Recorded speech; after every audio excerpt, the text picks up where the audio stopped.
Mesdames et messieurs, rebonjour et bienvenue pour cette nouvelle édition de Midi au Caire pour aujourd'hui, le lundi 26 août 2019. On commence tout de suite notre sélection avec cette information. Le président Abdel Fattah el-Sisi participe à la conférence, à la session plutôt du climat et de la biodiversité et des océans au dernier jour du sommet du G7. Ont participé également à ce sommet les présidents du G7, de l'Afrique du Sud, du Sénégal, du Rwanda, du Burkina Faso, de l'Inde, du Chili et de l'Australie, ainsi que les représentants des Nations Unies, de la Banque mondiale et autres instances internationales.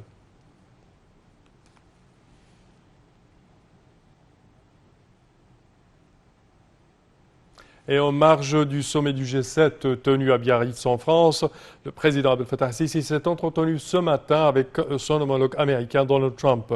Lors d'une conférence de presse tenue à l'issue de cette rencontre, Trump a déclaré que l'Égypte avait fait de grands progrès sous la direction du président el-Sisi. Il a qualifié el-Sisi de grand leader, ajoutant que l'Égypte était un partenaire stratégique des États-Unis.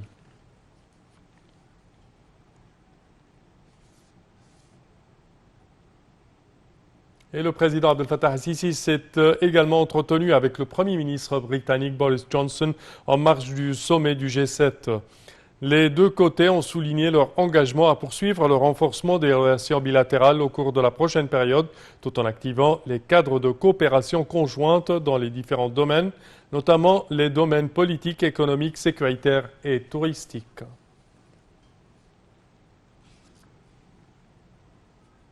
Et nous restons toujours dans ce même contexte du sommet du G7 où le président Abdel Fattah el-Sisi s'est entretenu hier avec la chancelière allemande Angela Merkel. Selon le porte-parole de la présidence, l'ambassadeur Bassam Radi, le président a souligné l'appréciation de l'Égypte des évolutions positives continues dont témoignent les relations égypto-allemandes. Le président a indiqué que l'Égypte s'engage à poursuivre le renforcement de la coopération bilatérale sur toutes les échelles. De son côté, Merkel a fait l'éloge des liens et des relations solides entre l'Égypte et l'Allemagne, tout en affirmant que l'Égypte est l'un des plus importants partenaires de son pays au Proche-Orient.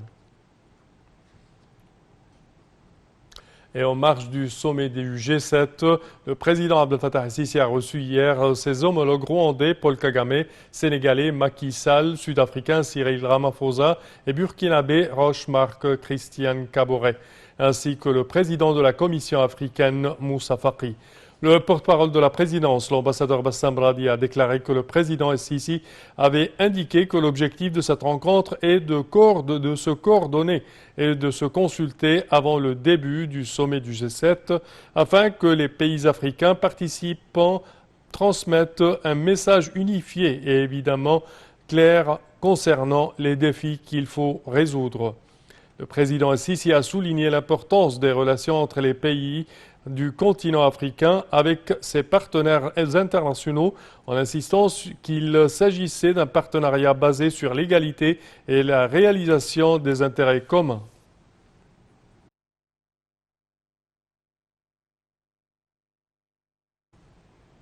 Et pour plus de clarté sur ce sujet, mesdames et messieurs, nous avons le plaisir d'accueillir au bout du fil M. Hazem Hassan, qui est analyste politique. Bonjour, M. Hazem. Bonjour. Alors, si on parle de ce sommet du G7, on parle de l'Égypte représentant l'Afrique et les pays arabes, on parle également de plusieurs dossiers qui ont été suggérés pour le développement africain. Si vous pouvez nous élucider là-dessus. Bien sûr, l'Égypte, en étant le président de la Confédération africaine aujourd'hui et avec des réussites extraordinaires sur le plan de l'infrastructure, la guerre contre le terrorisme, tous ces sujets ont mis l'Égypte vraiment dans une place très importante et c'est devenu, si je n'exagère pas, une porte pour l'investissement en Afrique, dans le continent africain. Et en étant le président de la Confédération africaine, donc l'Égypte parle au nom de tout le continent. Plutôt, vous voulez dire de l'Union africaine, président Exactement, de l'Union africaine. La Ligue africaine, ouais. Tout à fait. Et donc là, on voit que l'Égypte était invitée au sommet de Biarritz pour justement discuter et parler du potentiel et les mesures que les grands pays du monde qui possèdent maintenant 50% de l'économie mondiale, ces pays membres dans ce sommet, qui participent dans ce sommet, possèdent 50% de l'économie mondiale. Alors là, c'est pour tracer la politique économique du monde envers l'Afrique. Ça, c'était le rôle principal de l'Égypte. Non seulement ça, mais participer aussi, et parce que notre président, il a bien parlé de la spécificité culturelle des pays, et il ne faut pas imposer une culture étrangère sur les cultures des autres pays. Donc là, le côté, justement, est très important. Il y a un des sujets qui était discuté lors de ce sommet. Effectivement, c'était l'égalité entre l'homme et les femmes au niveau des droits de l'éducation, des services médicaux, trouver du travail. Et donc là, justement, il fallait que l'Égypte parle avec cet esprit oriental, si on veut, africain, concernant les sujets sociaux surtout. La guerre contre le terrorisme doit être soulignée systématiquement et l'Égypte, bien sûr, joue le rôle principal pour lutter contre le terrorisme parce que c'est la confrontation directe entre l'Égypte et le terrorisme. Donc ça, c'est une chose qui est très importante également. Aujourd'hui, avec la mondialisation et la révolution de télécommunications aussi, comment on doit utiliser ces moyens de télécommunication pour développer justement l'environnement et garder et préserver le climat dans des bonnes conditions. Donc l'Égypte qui montre cet esprit ouvert sur le monde, qui mène le continent africain cette année, plein de choses, justement, l'Égypte devait se présenter et se présenter en étant la voix de l'Afrique et la voix du Moyen-Orient. Oui, également parmi les sujets qui ont témoigné beaucoup d'activités, je dirais, sur l'agenda de ce G7, de ce sommet du G7, le dossier de l'Iran et les tractations de part et d'autre, les États-Unis et l'Iran et les pays européens. Tout à fait, parce que comme vous savez, à l'époque de Barack Obama, les États-Unis avaient signé justement un traité avec l'Iran. Oui. Et maintenant, là, la situation a drôlement changé du côté des États-Unis vis-à-vis de Trump. Tout le monde sait les relations entre la Russie d'un côté et d'une part et l'Europe d'une autre part avec l'Iran. Donc là, il fallait traiter ce sujet effectivement lors de ce sommet important. Car la situation dans les pays du Golfe dernièrement, c'est un sujet qui est très très sensible. Il fallait mettre les points sur les i et justement l'Égypte était recherchée pour présenter ses idées envers le sujet iranien, puisque l'Égypte aujourd'hui est le pouvoir militaire le plus important dans la région. Un autre sujet aussi qui est très important, c'est le climat et les catastrophes, justement, l'incendie qui a ravagé justement, les forêts de l'Amazonie, exactement. Et un mois avant, il y avait justement un incendie qui a ravagé des forêts en Russie.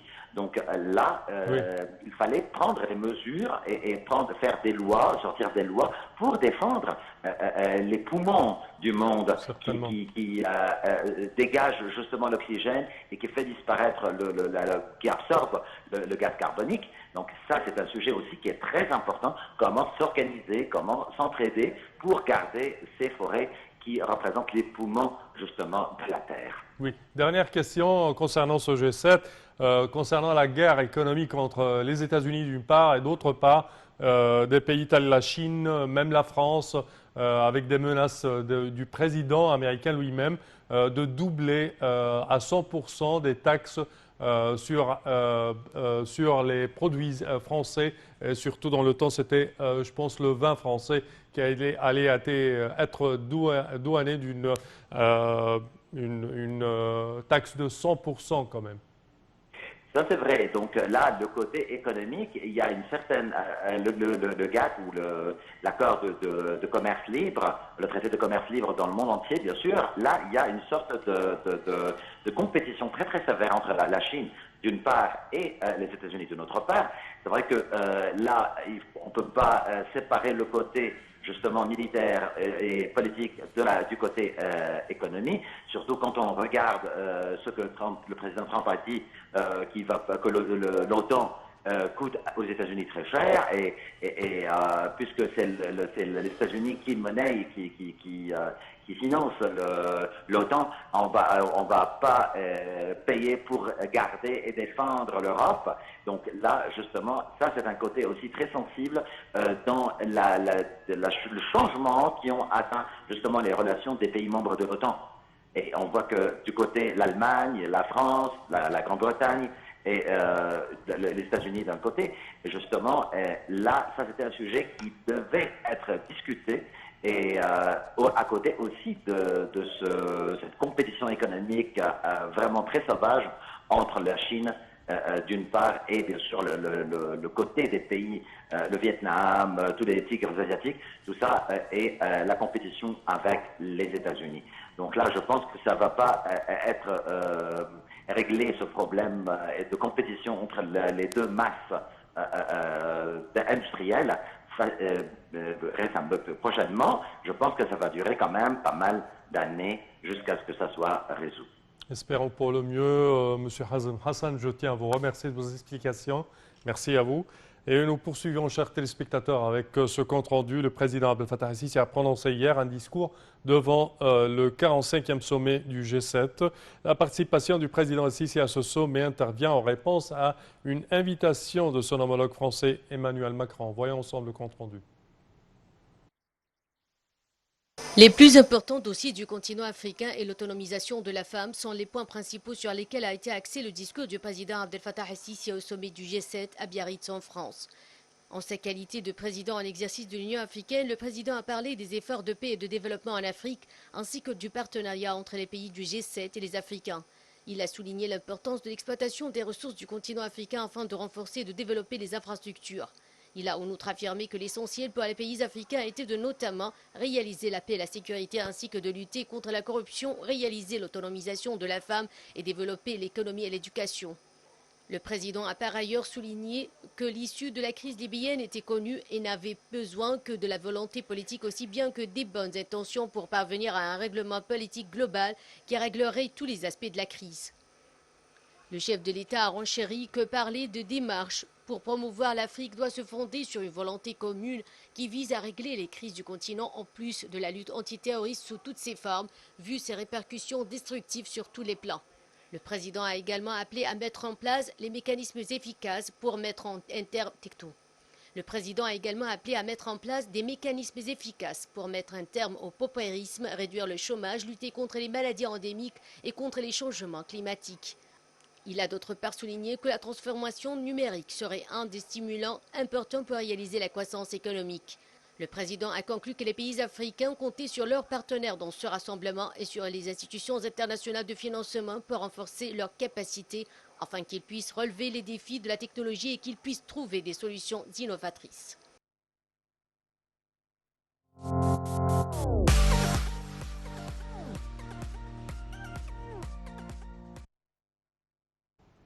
Et concernant la bourse du Caire, le recul a dominé les indices de la bourse du Caire, affectés par les ventes des investisseurs égyptiens et arabes. L'indice principal, le GX30, a reculé, lui, d'environ 0,5% pour se stabiliser au niveau de 14 266 points. Le GX30 a également cédé d'environ 0,6%. L'indice secondaire, EGX70 et EGX100, ont respectivement haussé de 0,3% et 0,1%.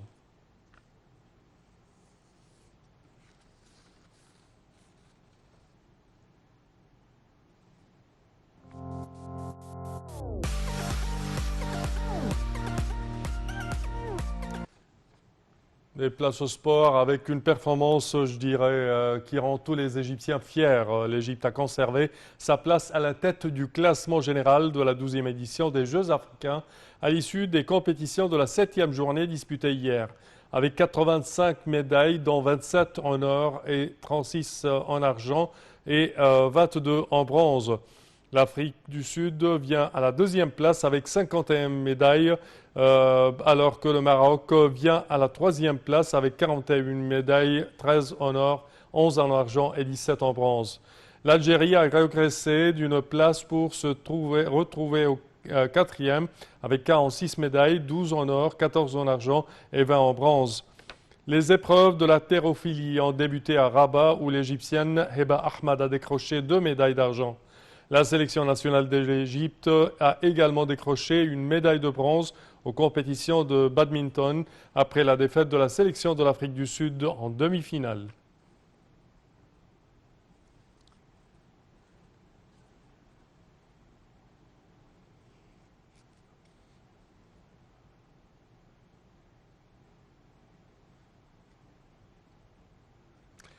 Et aux épreuves des échecs, la sélection nationale de l'Égypte a décroché plutôt une médaille d'or après avoir réalisé 8 victoires et une égalité aux compétitions des groupes.